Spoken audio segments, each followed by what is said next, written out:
అవ్వాలి, 10 అంతస్తులు బిల్డింగ్ కట్టుకోవాలి, నేను ఇంకా సంపాదించాలనుకుంటున్నాం. కానీ అశాశ్వతంగా మనము ఈ శరీరంలో అశాశ్వతమైన సత్యం మనకు తెలుసు, శరీరం మనది కాదు అని తెలుసు.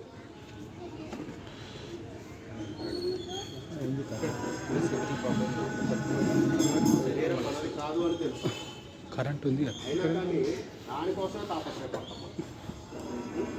అదే దానితో పాటుగా కలిసి మనం ఎప్పుడైతే ఉండగలుగుతామో, ఈ శరీరానికి మూలం ఏముంది, ఈ ఆకాశానికి ఏముంది మూలము, ఎక్కడైనా కానీ ఈ నేలకి ఏముంది మూలము, ఏదైనా కానీ శివుడు ఆజ్ఞ లేనిది చీమైన పుట్టదు అనే సత్యం మనందరికీ తెలుసు. ఆయన ఆజ్ఞ లేనిది ఏది కదలని తెలుసు. మరి ఆయన ఆజ్ఞతోటే శ్వాస ఉంటే శివం అని చెప్పేసి అన్నారు, లేకపోతే శవం అని చెప్పి చెప్తున్నారు. అంటే ఆ శివంలోనే, అంటే మన శ్వాసలోనే శివుడు ఉన్నాడు అనే సత్యాన్ని మనకి తెలియజేస్తుంది మన వేదాలు.